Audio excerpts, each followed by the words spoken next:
Quelles sont les espèces réellement présentes en solution quand on tente de faire réagir de l'hydrogénophosphate de potassium et de l'acide sulfurique? C'est la première étape en fait quand on veut faire des réactions acide-base, de savoir vraiment quelles espèces sont présentes. Les espèces ioniques sont présentes dans la solution.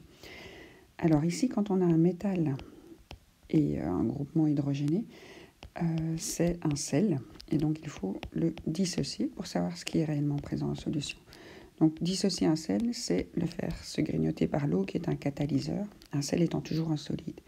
Et on coupe entre la partie avant qui est positive, ici c'est le métal, et la valence du potassium.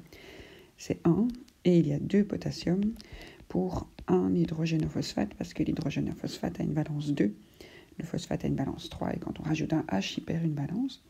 Donc ça sont les ions réellement présents en solution. Alors on identifie ce qu'on a comme morceau.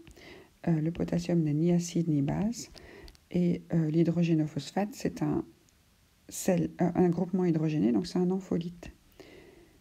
Un ampholyte, ça peut être un acide faible ou une base faible. Après, donc ça c'est... Voilà, alors les acides faibles et les bases faibles, il ne faut pas y toucher, ils restent majoritairement intacts. Donc ce qui est dans la solution, c'est un ion spectateur, quelque chose qui pourra jouer les deux rôles, et il n'y a plus de sel.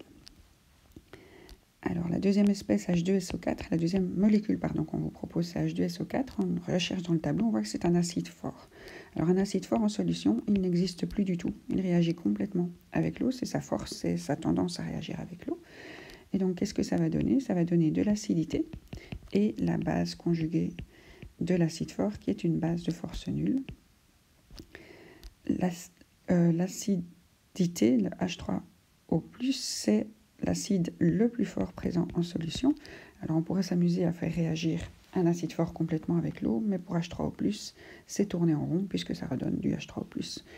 Alors ici, il y a un piège, c'est que la base de force nulle conjuguée de H2SO4, c'est un groupement hydrogéné. Donc de nouveau, c'est un ampholyte. Mais son rôle de base, elle ne joue pas, puisqu'elle est conjuguée d'un acide fort, mais il joue bien son rôle d'acide faible. Alors si on voulait continuer l'exercice, et donc choisir qui va réagir parmi ces différentes espèces, on a un acide très fort, un acide faible, encore un acide faible et une base faible.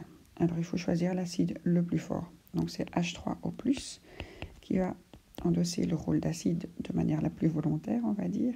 Et en face, la seule chose qui sait jouer le rôle de base, c'est HPO4-. Alors dès qu'on a une espèce forte, on a une réaction complète. Il ne faut pas calculer de cassé ici.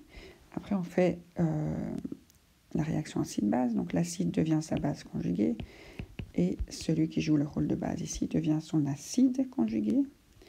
Il gagne un H+, il perd une charge moins.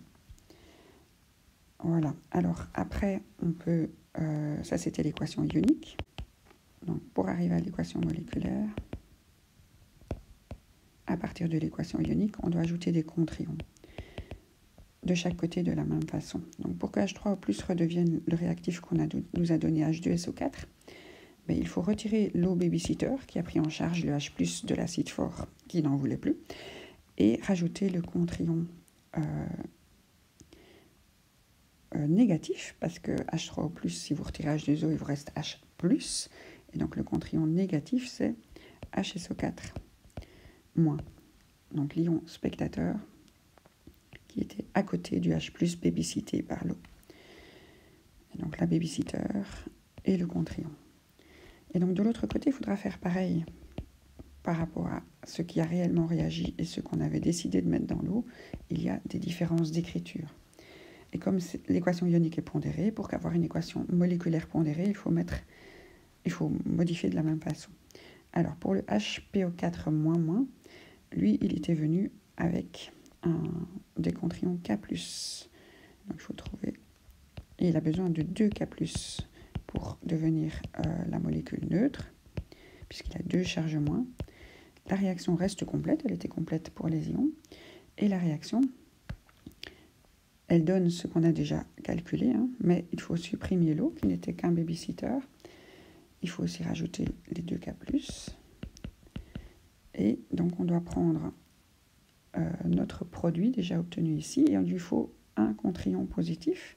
Donc il va prendre un des K+. Et donc on va avoir KH2PO4 pour faire la molécule avec l'acide faible conjugué d'HPO4-. On a besoin plus que d'un K+, puisqu'il n'y a qu'une charge moins. Et l'autre K+, va aller avec l'autre contre-ion. Donc il nous reste un K+, et un contre-ion négatif. Donc on se retrouve avec KHSO4. Voilà. Ça, c'est l'équation selon Bronsted, l'échange d'un seul H+. Maintenant, on pourrait imaginer que ça continue, puisque parmi les produits qu'on a ici, on a deux ampholites qui sont capables de continuer à réagir, puisque l'un peut jouer le rôle d'acide, l'autre le rôle de base. Mais l'exercice ici, c'était l'échange d'un seul proton, le début de la première des réactions qui peut se passer.